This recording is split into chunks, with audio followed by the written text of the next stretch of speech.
first Career Tech Talk. I hope everyone has had a great start to your school year. So as Mr. Taylor said, and I noticed that that probably introduction did not get recorded. We might have to do it again. Okay, so today's Career Tech Talk is about the National Technical Honor Society. At the end of last school year, Mr. Burt told me a story about a phone call he received from a parent who was so excited about the CTE National Technical Honor Society Award her son just received. She said he was a good student, but was usually not recognized for his academic studies. So during award and graduation ceremonies last year, this student was able to stand tall and wear a National Technical Honor Society stole, recognizing his achievements in career technical education. We in the Office of Career Technical Education want to see the student opportunity grow. For the 2021 school year, West Virginia only had 31 active chapters. Wouldn't it be great to recognize every CTE student eligible for this honor? We realized during COVID we may have let this slip through the cracks, so we are strongly encouraging you to start or restart a chapter at your school. The student opportunity is not only for standalone career centers. The National Technical Honor Society is for all students pursuing a program of study in CTE. So let's increase our numbers to include the high schools with approved CTE programs of study. Today, we're going to continue our discussion with the National Technical Honor Society Executive Director, Mr. Peyton Holland. Mr. Holland has dedicated his career to helping bridge education, industry, and communities together to ensure that we are preparing the next generation of skilled leaders in the workforce. He currently serves as the Executive Director for the National Technical Honor Society, a national nonprofit that seeks to celebrate, honor, and empower students across the country as the Honor Society for Career and Technical Education. Peyton has been actively engaged in CTE for over 20 years, previously serving as the Executive Director for Skills USA North Carolina. He is driven to help share the story of the value of skills and the importance of CTE in our society. Mr. Holland, thanks so much for taking the time, your precious time, to come on to our Career Talk here in West Virginia. I'm going to hand the presentation over to you, and we'll monitor the chat for you as we go. That sounds great. Thank you so much, Dean. I tell you what, man, it's starting out the morning with a little John Denver and Country Roads. That is my jam, one of my all-time favorites. And Nathan, I was getting ready to do the little Ric Flair strut across the office here with that introduction. You can't go wrong with a little North Carolina boy, the nature boy right there. So I appreciate that. I tell you, every time I'm in West Virginia and working with West Virginia CTE, I get so ramped up. And this morning is the perfect example of that. I've had the opportunity to come to some fall conferences in West Virginia, and I tell you what, you all just bring it at such a high level every time. And you bring it at such a high level because you believe that everything you're doing is impacting those students and you're doing it for the good of those students. And I've seen that in every engagement I've had with CTE in West Virginia. And so first of all, I just want to say thank you. Thank you for being here. Thank you for choosing this mission, this passion, because what we do in education, it's not just a job and a career. It's a passion. It's something that's deeply rooted in us. And I know because you're here today, because of the work you're doing in the classrooms and the products I've seen in the last decade and a half that I've got to know some of the wonderful folks and instructors in West Virginia, that you all are living that mission and doing it all for the right reason. So from the bottom of my heart, thank you for all that you do. And just for a little bit of time this morning, it's so great to be able to be on with you today. I want to encourage you as we go through this morning, if you've got any questions, feel free to pop on your video, drop them in the chat box. I'll have that open as well. So whatever questions you got, feel free to throw them my way. But today I'm here to have a conversation with you about what we can do to make sure our students are getting the absolute most out of their CTE experience and that they realize the importance and the value of what they're learning.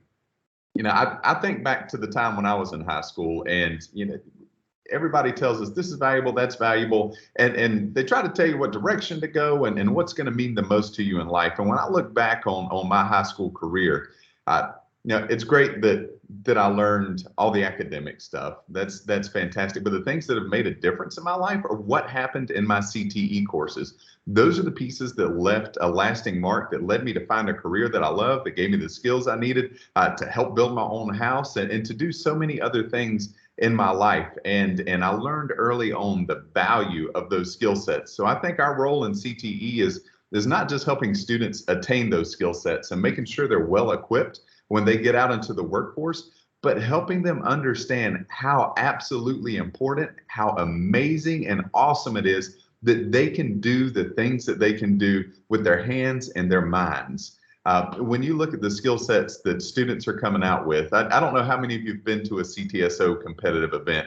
I've had the pleasure and privilege to attend many of them over the last 22 years. And I tell you what, every time I go to that event, I know what I'm getting into, because I know what we do in CTE, and I know the quality that's in our classrooms, and I know what's brought into the competition field.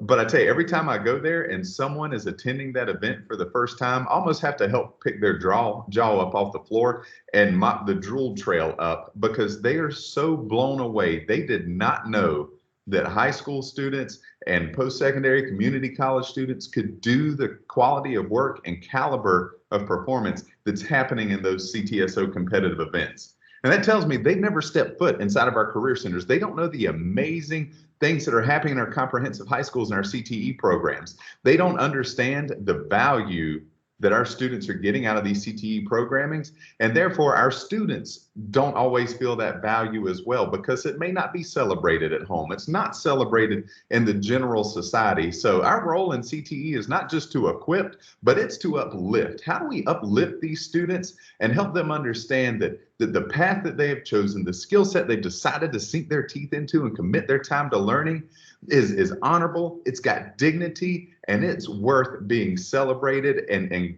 put at the same level as any other career that's out there. So that's been my personal mission for the entire time that I've been in CTE. When I realized the gap that existed, we talk about the skills gap, but there's a perception gap that we have in this space as well. And it exists. I'm sure you've experienced that. If you've been in CTE for more than 5 minutes, you've heard us be referred to as, oh, well, those classes, or, okay, well, if you're not going to go in the college route, then here's some other options for you. But we're not the other option. We're not, oh, here's something else you can do. You're not cutting it. Okay, try this. That's not us. What we are is steps to career success. What we are is a viable career pathway that deserves to be honored and celebrated at the same level. It doesn't matter if a career path comes with a 4-year degree, 2-year degree, apprenticeship, or straight out of high school with a credential into work. The important thing is students have got a skill that they believe in, that they love, they've trained hard, they've found a career that they're passionate about, and they're embarking upon that using the education that they've received. And so to me, that's when we get success in education, right? So that's a long preamble to what is National Technical Honor Society, what do we do, and how are we going to be a part of that, helping you in that process? We were founded back in 1984 by career and technical education teachers who believed that those students, they believed in everything I just said, that those students deserve to be honored and celebrated. They were tired. Deanna gave a great just introduction there, talking about that student who had not had those recognition opportunities, but at that award ceremony through NTHS, that student was finally able to stand proud and see that what they had been working on was worth being celebrated. And that's what these instructors recognized at Swofford Technical Center in South Carolina back in 1984. They were tired of seeing their CTE students be the ones that were sitting in the auditorium, never getting on stage, knowing the quality, knowing the caliber, knowing the skill, knowing the level of success that these students were going to have. And no one else was seeing that, recognizing that, or celebrating that. So they set out on a mission to how can we uplift and empower these students so that they can feel good about the careers that they're engaging in, so that they know that what they're learning is important, and give them the support structure to embark in that career path. So we have our beginnings rooted in CTE and teachers who believe and serve the same passion and mission that you all are set out to do. And since that time in 1984, we started out at humble beginnings at one school and an idea around a kitchen table. We've morphed into being able to, since 1984, we've served over 1 million students We've been a part of over 4,000 high schools across the country. We launched a scholarship program that's given out almost $3 million in scholarships since it was launched in 2005, because we believe in investing in those students and helping them accomplish whatever their mission, whatever their objective is in their career, and finding ways to gain the skills they need to do that effectively. So we're here to be a partner with you all, to help recognize your CTE programs, to help support those students, to help support you, and give you national backing when it comes to validating the skill sets that we're teaching in our classrooms, in our career centers, and in our high schools. So I'm excited to be here. We've got several schools in West Virginia that are actively engaged, that are helping make a difference in those students. I'll tell you, I was out in Oklahoma just about a month ago, and I got to talking with an instructor that's an NTHS advisor at one of the career centers in Oklahoma. And it really hit me, because he said he was actually an alumni of that same career center. And he said, Peyton, when I was coming through school, he was an automotive technician program, very much like the story that Deanna was just telling. He said, I just thought I was learning something to get a job. I'd never been honored or celebrated or recognized for anything. And as an adult student, he came back to that career center, and through the level of skill attainment and grades that he had achieved in the CTE program, and he was inducted into the National Technical Honor Society, and said that was the first time in his life, and he was an adult student, the first time in his life that he had been recognized for anything. And that moment has led him to a passion in getting into the classroom, teaching other students, and making sure that they're getting that honor, that recognition, that celebration, but more than that, that empowerment in seeking out skills so that they can build a career that they love. And so he is committed to helping carry that NTHS mission out. So we're here to be a partner with you in that. I get excited. I get on a soapbox, because I think we've got the opportunity in CTE to really change the course of what education looks like. All education is career education, in my opinion, because what's the purpose if we're not helping students build a future for themselves? And so I think we do that in CTE better than any other area of education, and we're excited to work with you in doing that. So I've given you a lot of my pep talk and passion about CTE and the general role that we play and want to partner with you on. But what does that look like on a tactical level? So NTHS is set up in chapter models. So each school would have an NTHS chapter. That means that at that chapter, you're going to have an advisor. So instructors, it could be an instructor, it could be an administrator, it could be a career development coordinator. Someone in your school takes on the mantle of being the NTHS advisor. Much like if you're familiar with CTSOs, you have instructors or other staff members at the school that step up and serve as advisors of those student organizations. It's a very similar model in NTHS with that chapter level. So you have a chapter. If you're just getting started, the steps are real easy. You establish, you nominate, you induct, and you engage. Establish, nominate, induct, and engage. And I'll walk you through a couple of those steps real quick. So if you've never been involved in NTHS before, or maybe you have, you're not sure, the chapter could have gone dormant, I'm going to show you the couple of quick steps to get you going here and get you set up. So just give me a thumbs up if you can see the screen that I'm sharing here. Hopefully that pops up. Well, the window I shared up there went away. Give me 2 seconds and let me pull that back up for you here. I apologize. So on that establish piece, really simple to get established. It's just going to be a couple of quick clicks, and I'm going to walk you right there. And you can even check it out right now if you wanted to go to nths.org. While we're chatting, you've got those windows opened up. If you want to go to nths.org, then we can walk right through that together. All right, hopefully you can see that window now. Once you're at nths.org, establish. Here we go. We're going to go here under Advisor Resources, click Establish a Chapter. And a couple of quick things. You may have some questions about what does it cost to be a part of NTHS. Some honor societies and other organizations have a chapter fee. There's no chapter fee to be a part of NTHS. There's no advisor fee to be a part of NTHS. There's a membership fee, a one-time membership fee for each student member that joins. And again, it's a one-time fee, and it's only $30. That covers the student's entire duration of their educational career from the time they joined in NTHS until they graduate from your programs. So there's no chapter fee to get started. You just simply got to go to this website, click Get Started, and it'll take you to the chapter charter application. It'll take you about 5 minutes to fill this form out. Really basic information, your name, school name, and that's what, so if you're an instructor or the person that's willing to get involved in starting the chapter, you would be the advisor. So you would complete this part here. You'll list the principal, the head of the institution, director of your career center, or whatever that person in charge is, a financial contact. And then down here, you'll just talk about the type. Are you so combined? That's if you serve both high school and post-secondary students. We've got some career centers that'll do that. Post-secondary is obviously post-secondary only. Secondary is our high school students. What type of school you are, comprehensive, technical center, university, whatever that may be. And these are approximate numbers down here. Let us know about how many CTE programs you have, about how many CTE students you have.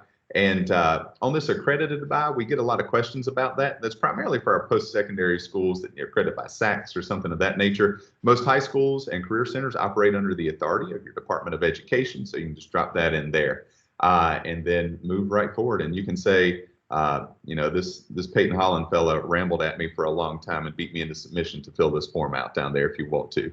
So just click submit and you are done getting the first step of the process in process. So once you submit that charter application, in about 48 hours, you'll hear from one of our staff members. They'll follow up with a couple of quick questions.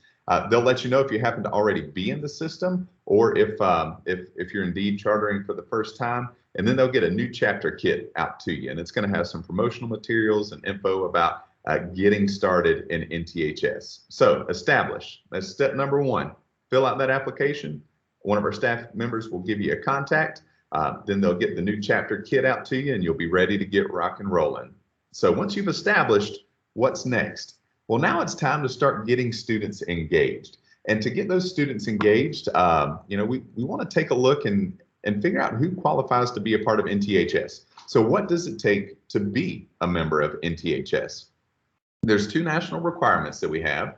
One is that they've got to be engaged in career and technical education coursework, right? So we're going to honor students in CTE that are pursuing career and technical education. Two is a couple of pronged approach. So there's a GPA requirement, and this is up to you at your own school level to decide which one of these requirements you want to do. It's either A, a minimum 3.0 overall GPA, B, you could choose a 3.0 CTE specific GPA, or C, you could combine 3.0 overall and CTE specific. So we want to provide that flexibility because we realize, you know, a lot of our comprehensive high schools may want to do that overall. A lot of our tech centers may want to focus on the CTE specific GPA. There's different scenarios that play out for different folks. So we wanted to give our schools and chapters the opportunity to pick what works best for them. So students got to be enrolled in a CTE pathway and they have to be qualifying with a minimum 3.0, either overall, CTE specific, or both GPA.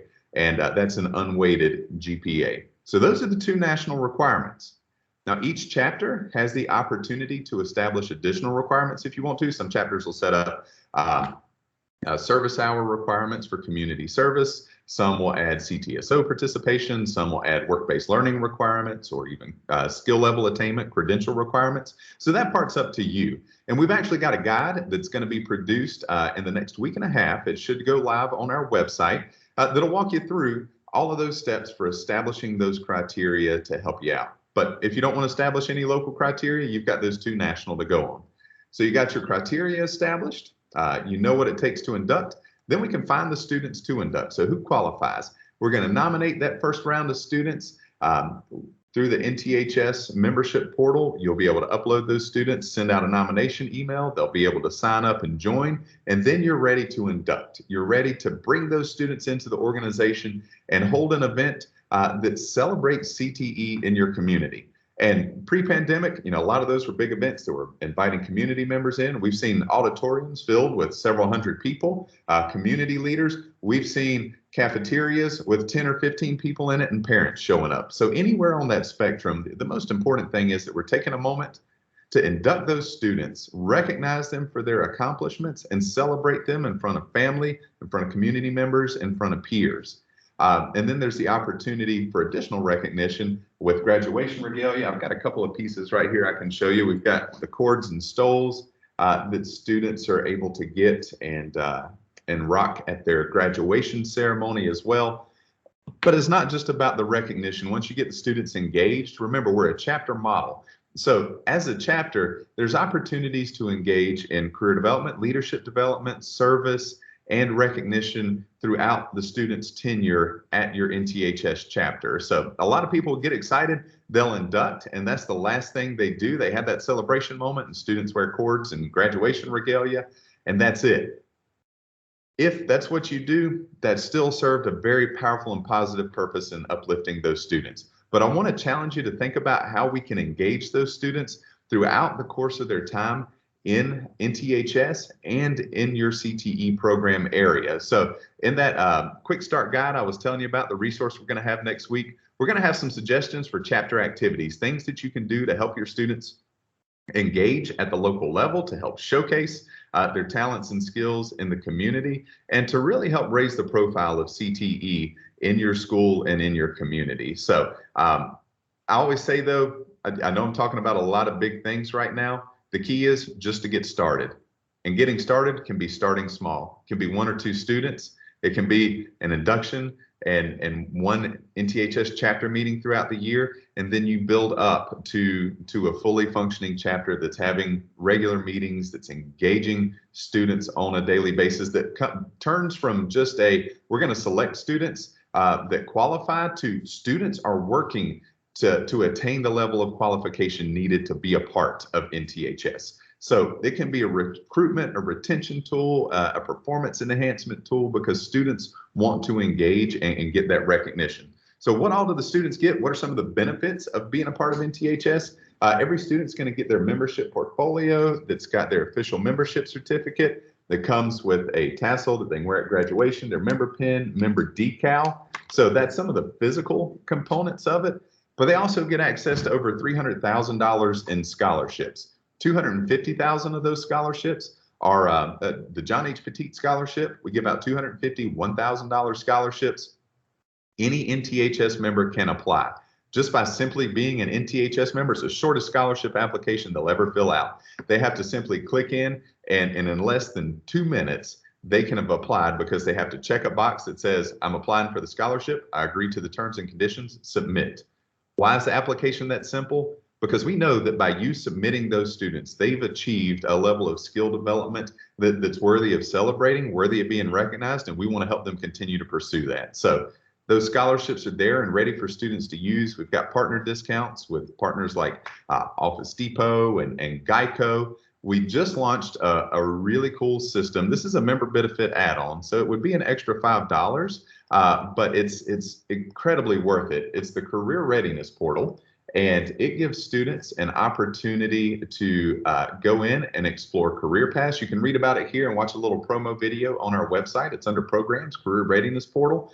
The students will be able to explore career paths. That gives them access to search a database of over $7 billion in scholarships. There's a resume development tool where they can develop a resume template, cover letters, just some phenomenal pieces in there. And when we think about soft skills, when I talk with the industry, they say, even if we can find students that have the technical skills we need, a lot of times it's the soft skills, the employability skills that get them fired.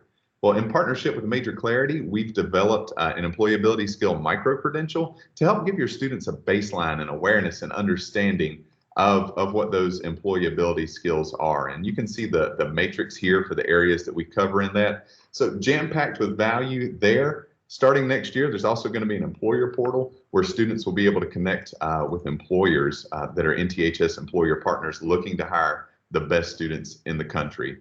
There's letters of recommendation they can get from NTHS, and then just a lot of other benefits in that space. So that is the Feed You with a Fire Hose. I'm really excited to be here, presentation about what we do as an organization, about getting students engaged, what students get out of it, just to start with. But I tell you what, it's not just about what the students get, it's about what it can do in your schools and for your programs. Where folks are using NTHS chapters, it brings that extra level of, you walk in and you're proud, in those programs. And I know we're proud of the programs that we do, and we want to make that contagious with our students, with our parents, and help parents understand too the value of what our students are getting. And when they get that nomination letter and they share it with their parents, all of a sudden that parent that may have been skeptical about that student taking that masonry class or that carpentry or that cosmetology, they're like, oh wow, you qualified for an honor society with masonry? Really? It starts changing perceptions. And that's really what we've got to do in CTE to help reach the most students that we can, to help impact the most lives that we can, and to help our mission move forward in equipping that next generation of the workforce. So I know we got just a couple of minutes left. I wanted to kick it open for any questions that you may have. I'm happy to dive in to a couple of other pieces if you don't have any questions, but yeah, feel free to shoot if you got any questions at all. Mr. Holland, that was a great presentation, very engaging, and I really appreciate the 4 steps that you designed for us. So we do have something in the chat. She actually started a new chapter this summer, and I've met with instructors to establish the criteria. We are currently working on our application. Does anyone here happen to have an application you would be willing to share with us to use as a resource? And she provided her email. So Ms. Ferguson, this recording will be sent out as well. So hopefully you'll get some feedback about that. I also wanted to share with the group that dealing with Perkins and secondary block, it may be a possibility to provide any kind of funding, but based on school, you need to reach out to either Pat Gibbons here or Tara Combs, and they will actually help you decide what you would like to do, or if you can possibly use Perkins or secondary block monies to help the students and fund this great organization. He also, Mr. Holland put in the chat a copy of an application for the chapter. Are there any other questions for Mr. Holland? And Deanna, so Tanya, I can send you a sample of what we have at the national office as well for that individual student application. I can get one of those over to you. Great, thank you. So that actually looks like the chapter application. I clicked on that link and it doesn't look like a sample student application. Yeah, so that is the chapter application. I'll find we've moved some things around. We just converted to a new web management system. So I'll find that specific student application and send that over to everyone as well. But if you did need to apply for a chapter, that link will take you right to that chapter application too. But we'll get that student application to you. Thanks for bringing that up. Okay, thank you. Great. You can give it to me and I'll make sure I forward it out to the group. And also we have a couple more questions. When do you have to pay the $30 per student? Yeah, so the process works as an advisor, you'll nominate the students and there's 2 ways you can do that. You can nominate them in person. They can bring you the information physically. You can type it all in yourself and submit that. And at that point of submitting it to the national office, that's when that $30 per student would be due. Or you can nominate them through the online member portal. They can complete their application online, fill out the information there. And then once you click submit, once all the students have completed that, you click submit, it would be due then. So what a lot of chapters do, they'll set a deadline date. So I'll open it up, I'll send out my nominations. If you're going to accept the nomination, then turn in your chapter dues by X date. Complete your form by X date, and then when you submit that to the national office, it would be due. So it's at the point of submittal, final submittal, Paul, is when that would take place. And we do have some schools that some schools will pay for that membership fee, ask for students to buy their own graduation regalia. Some schools require students to pay the membership fee, and they may buy the graduation regalia. Some of it's all schools, some of it's all students. So you can just figure out which combination of that works best for your structure. Okay, another question is, can you apply for a chapter as a county instead of one school? That's a great question, and that's something we've been experimenting with. We've had a couple of regional centers do that. So Carissa, if you would just drop me a note and we can talk and take a look at the schools in your county, see if they have active chapters and what that might look like, okay? And good question, Carissa. Can we access scholarship information through Major Clarity? Yeah, so there are the NTHS specific scholarship information. You can access that through our website. So if you want to look for the scholarships that are available only to NTHS students, it's right here under Students and Alumni and the Scholarship tab. So you can read about all the NTHS specific pieces. Within Major Clarity, if you have students that join in, or if you have a chapter as an NTHS advisor, we can set you up with an instructor login so you can go in and see what's available in there as well. And then if the students decided to participate in the Major Clarity process, they would be able to log in and apply. So it sounds like there's a lot of support on the National Technical Honor Society. As you see from Mr. Holland, he's willing to help and get us moving and increasing our numbers in this wonderful program. Any other questions? Okay, great. Thanks everyone for joining us. Again, Mr. Holland, we really appreciate you.